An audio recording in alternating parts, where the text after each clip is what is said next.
নমস্কাৰ এজন ভিউৱাৰ্ছে মোক সুধিছিল যে মাইট এজ ৱেল বা মে এজ ৱেল আমি কেনেদৰে বাক্যত ব্যৱহাৰ কৰিব লাগে গতিকে আজিৰ এই ভিডিঅ'টোত মই আপোনালোকক ক'বলৈ যত্ন কৰিছো আমি বিভিন্ন বাক্যত কেনেদৰে মাইট এজ ৱেল বা মে এজ ৱেল ব্যৱহাৰ কৰিম বা কোনবোৰ সিচুৱেচনত কি অৰ্থৰ বাবে আমি মাইট এজ ৱেল বা মে এজ ৱেল ব্যৱহাৰ কৰিব পাৰো গতিকে ভিডিঅ'টো খুব ইন্টাৰেষ্টিং আৰু খুব ইম্পৰ্টেন্ট হ'ব আপোনালোকে স্কিপ নকৰাকৈ হেকলৈকে চাব আৰু এই ভিডিঅ'টো যদি আপোনালোকে হেকলৈকে চাই আপোনালোকে ডেফিনেটলি জানিব পাৰিব আমি মাইট এজ বা মে এজ ৱেল কেনেদৰে বিভিন্ন বাক্যত ব্যৱহাৰ কৰিব পাৰো সো আহক এটা ভিডিঅটো আৰম্ভ কৰো আমি যেতিয়া কোনো এটা বাক্যত মাইট এজ ৱেল বা মে এজ ৱেল ব্যৱহাৰ কৰিবলৈ যাওঁ এই মাইট এজ ৱেল বা মে এজ ৱেলটো অৰ্থ প্ৰকাশ কৰে কিবা এটা কৰাই ভাল ধৰক আপুনি কৰবালৈ যাবলৈ ওলাইছে বাহিৰত খুব বৰষুণ দি আছে আপুনি যাব পৰা নাই তেতিয়া আপুনি ভাবিছে বা আপুনি কৈছে যে মই আমুকটো কৰাই ভাল বৰষুণ দিয়াৰ বাবে আপুনি যাব নোৱাৰিলে ঘৰত থাকিব লাগিব এতিয়া আপুনি কৈছে যে মই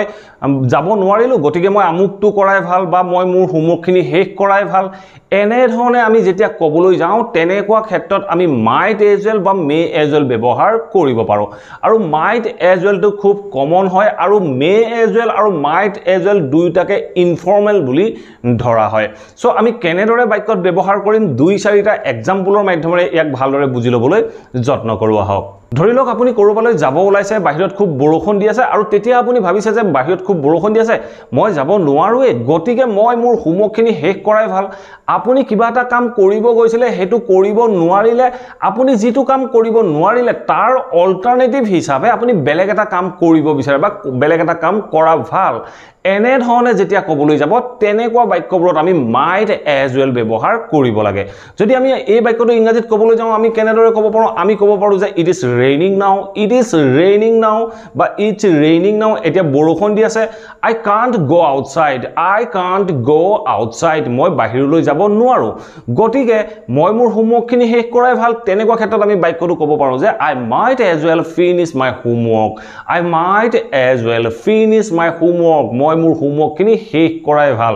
এনে ধৰণে আমি বাক্যবোৰত মাইট এজ ৱেল বা মে এজ ৱেল ব্যৱহাৰ কৰিব পাৰো এতিয়া অন্য দুই চাৰিটা এক্সাম্পল চাই ইয়াক ভালদৰে বুজি ল'বলৈ যত্ন কৰো আহক মই যদি অন্য এটা এক্সাম্পল কওঁ যে আপুনি আৰু আপোনাৰ বন্ধু এজন ষ্টেচন গৈছিল আপোনাৰ কৰবাত যাবৰ বাবে আপোনালোকে ট্ৰেইনখন মিছ কৰিলে তেতিয়া আপোনাৰ বন্ধুজনে আপোনাক কৈছে যে আমি ঘৰলৈ উভতি যোৱাই ভাল বা আমি ঘৰলৈ যোৱাগৈ ভাল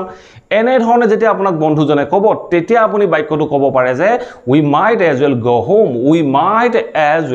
হোম আমি ঘৰলৈ যোৱাই ভাল আমি ঘৰলৈ যাব পাৰোচোন এনে ধৰণে ক'বলৈ যাওঁতে আমি বাক্যটো ক'লো we might as well go home next এটা এক্সাম্পল মই যদি কওঁ যে আপোনালোকে ধৰি লওক এখন মিটিং আৰম্ভ কৰিব লৈছে কিন্তু আপোনালোকৰ মাজৰ দুই চাৰিজন মেম্বাৰ অহা নাই তেতিয়া আপোনালোকে তেখেতসকলৰ বাবে ওয়েট কৰি আছে তেতিয়া আপোনালোকৰ মাজৰ কোনোবা এজন মেম্বাৰে কৈছে যে আমি মিটিংখন আৰম্ভ কৰাই ভাল এনে ধৰণে যেতিয়া ক'বলৈ যাব তেনেকুৱা ক্ষেত্ৰত আপুনি ক'ব পাৰে যে we might as well start the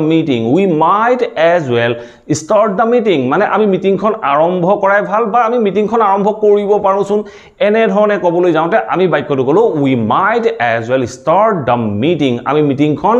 আৰম্ভ কৰাই ভাল ধৰি লওক আইফোন ষ্টৰত অফাৰ দি আছে আৰু অফাৰটো দেখি আপুনি মনতে ভাবিছে যে মই এই অফাৰত এটা আইফোন কিনি লোৱাই ভাল বুলি কৈছে সো এই যেটো কিনি লোৱাই ভাল বুলি কৈছে তেনেকুৱা ক্ষেত্ৰত আপোনালোকে ইউজ কৰিব মাইট এজ ৱেল তেতিয়া আমি বাক্যটো ক'ব পাৰো যে I might as well buy an iPhone in this offer মই এটা আইফোন কিনি লোৱাই ভাল বা কিনাই ভাল কেতিয়া ইন দিস অফাৰ এই অফাৰটোত মই এটা আইফোন কিনাই ভাল বুলি কওঁতে আমি বাক্যটো ক'লো I might as well buy an iPhone in this offer ঠিক তেনেধৰণে আমি অন্য এটা বাক্য ক'ব পাৰো যে we might as well take a cup of tea এই বাক্যটোৰ অৰ্থ কি হ'ল এই বাক্যটোৰ অৰ্থ হ'ল আমি একাপ চাহ খাই লোৱাই ভাল বা আমি একাপ চাহ খোৱাই ভাল এনে ধৰণে ক'বলৈ যাওঁতে আমি বাক্যটো ক'লো we might as well take a cup of tea আমি একাপ চাহ খোৱাই ভাল ধৰক আপুনি কিবা এটা কাম কৰিবলৈ আছে কামটো হোৱা নাই কামটো হ'বলৈ ধৰক আৰু আধা ঘণ্টা 15 মিনিট টাইম লাগিব তেতিয়া আপুনি কৈছে যে তেতিয়ালৈকে আমি একাপ চাহ খাই লোৱাই ভাল তেতিয়া আমি বাক্যটো ক'ব পাৰো we might as well take a cup of tea এতিয়া চাওঁ আমি লাষ্ট এক্সাম্পলটো মই যদি এটা বাক্য কওঁ যে I am alone at home I might as well order food from a restaurant এই বাক্যটো চাওক কি ক'লে I am alone at home মই ঘৰত অকলে আছোঁ চ' মই তাৰপিছত কৈছোঁ যে I might as well order food from a restaurant মই মানে এখন ৰেষ্টুৰেণ্টৰ পৰা খানা বা খাদ্য অৰ্ডাৰ কৰাই ভাল বুলি কওঁতে আমি বাক্যটো ক'লোঁ I am alone at home I might as well order food from a restaurant এনেধৰণে আমি বাক্যবোৰত মে এজ ৱেল বা মাইট এজ ৱেল ব্যৱহাৰ কৰিব পাৰোঁ আশা কৰোঁ এই ভিডিঅ'টোৰ পৰা আপোনালোকে নিশ্চয় বুজিব পাৰিলে আমি মাইট এজ ৱেল কেনেদৰে বিভিন্ন বাক্যত ব্যৱহাৰ কৰিব লাগে বা কোনবোৰ চিটুৱেশ্যনত ব্যৱহাৰ কৰা উচিত বা কি অৰ্থৰ বাবে আমি মাইট এজ ৱেল বা মে এজ ৱেল ব্যৱহাৰ কৰিব পাৰোঁ যদি ভিডিঅ'টো ভাল পালে প্লিজ ভিডিঅ'টো লাইক কৰক আৰু সকলোৰে মাজত শ্বেয়াৰ কৰি যাবলৈ সমূলি নাপাহৰিব আৰু যদি চেনেলটো ছাবস্ক্ৰাইব কৰা নাই প্লিজ ছাবস্ক্ৰাইব কৰি লৈ অল নটিফিকেশ্যন অন কৰি ল'ব মই আপোনালোকৰ বাবে এনে ধৰণৰ ভিডিঅ' ৰেগুলাৰ আপলোড কৰি থাকোঁ আপোনালোকে নটিফিকেশ্যন পাব আৰু ভিডিঅ'বোৰ চাব পাৰিব থ্যাংক ইউ ফৰ ৱাচিং this video' have a nice day